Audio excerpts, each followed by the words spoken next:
여러분 안녕하십니까, 진성호입니다. 지금 더불어민주당이 자신들이 잘못해서 국민들로부터 지탄을 받으니까 두 가지 이 적폐를 이야기합니다. 바로 검찰개혁이 그것이고 또 하나는 언론개혁입니다.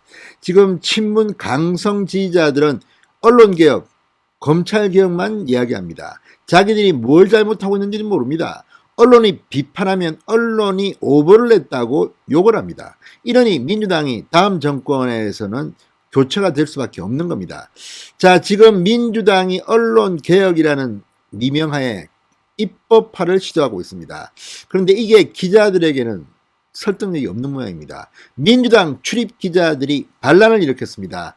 자, 민주당 출입 기자들을 대상으로 민주당의 초선 의원들이 간담회를 열었습니다. 그런데 말을 꺼내자마자 완전히 민주당에 대한 비판이 쏟아졌습니다. 완전 개망신을 당했습니다.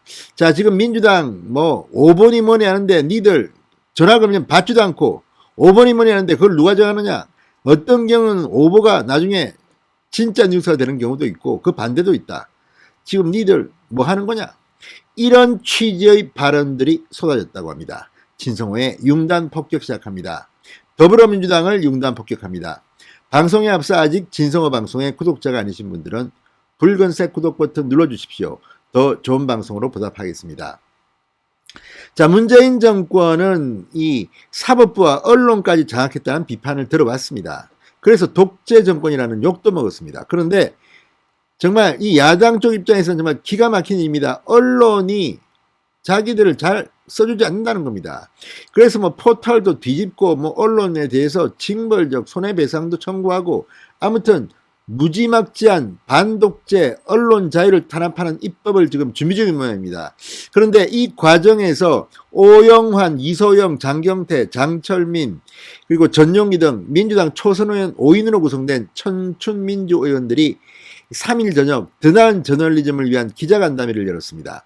자, 민주당의 출입기자들이 왔는데 깜짝 놀랐습니다. 완전히 불만이 폭발해버렸습니다. 민주당이 그동안 언론들을 보는 눈이 야, 우리 홍보하는 거 아니야? 이렇게 생각했던 것 같습니다. 그래서 언론을 대하는 민주당의 태도부터가 정말 꼴불견이었던 모양입니다. 거침없이 비판을 쏟아냈습니다.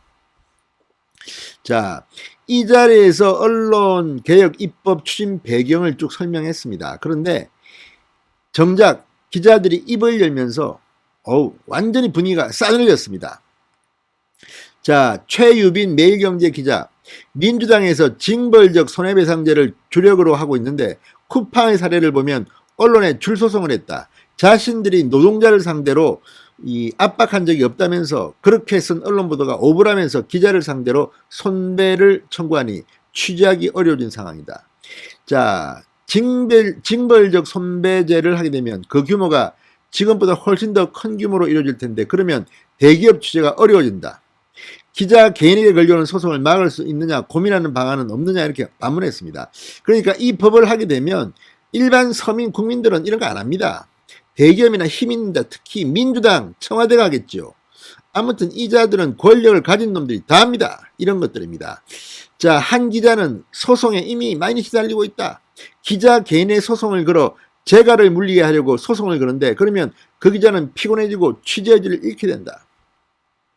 소송이나 배상 비용을 정액시키고 있는데 징벌적 손배제까지 하게 되면 언론에 재가를 물리는 게 아니냐 이렇게 비판했습니다.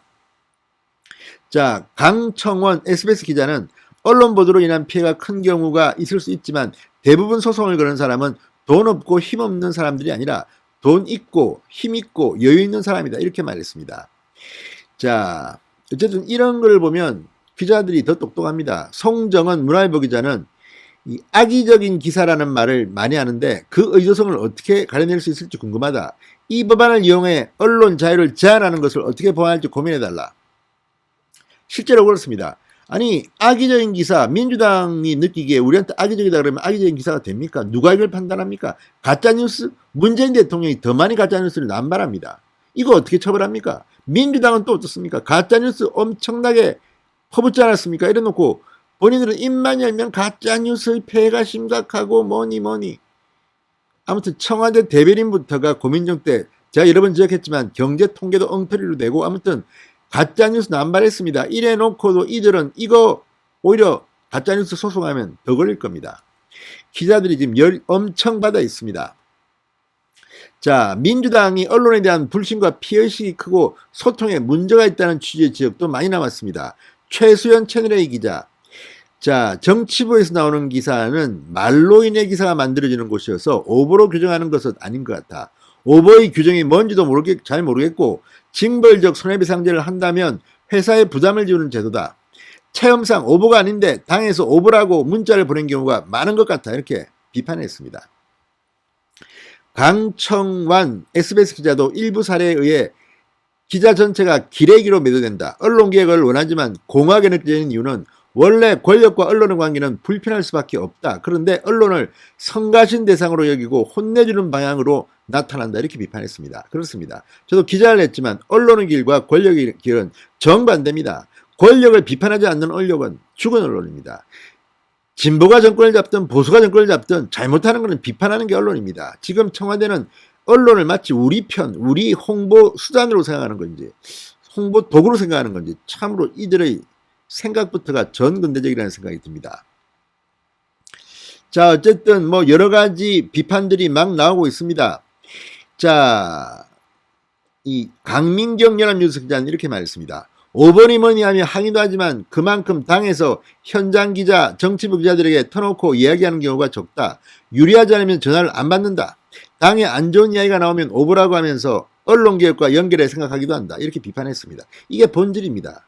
중요할 때는 전화도 안 받으면서 뭐 오보다 유리하지 않으면 전화도 안 받으면서 이러니 욕을 먹는 겁니다. 자, 정진영 아시아경제 기자는 본질을 꿰뚫었습니다. 언론개혁이라는 말 자체가 언론을 적폐의 대상으로 보고 있다고 느낀다. 가짜뉴스 허위조작 정보 얘기를 하지만 정치부는 팩트에 대해 받아들이기 나름으로 해석되기 쉬운 분야다. 팩트가 아닌 기사는 뭐고 사실 여부를 어떻게 판별할 것이냐. 싫은 소리를 하면 가짜뉴스라고 받아들이는 것 아닌지 의문이다. 이렇게 말했습니다. 자, 아무튼 이런 언론 기자들의 현장 경험. 심지어 여동준 뉴시스 기자는 이런 말도 했습니다. 조국 전 장관 보도의 경우 보도량이 편파적으로 많다. 이렇게 많은 보도를 쏟아낸 적이 있느냐는 지적이 있었다. 하지만 보도량이 많다고 오보는 아니지 않느냐. 자, 신영철 서울신문 기자 언론개혁의 방향에 관련해서 한쪽으로 치우친 언론개혁만 하고 있지 않나 생각된다. 아무튼 이런 걸 보면 지금 기자들은 민주당에 불만이 있을 수밖에 없습니다. 아무튼 기자들 불러서 억울하면 듣겠다고 했다가 완전히 민주당 개망신을 당했습니다. 진성호의 융단 폭격이었습니다. 여러분 감사합니다.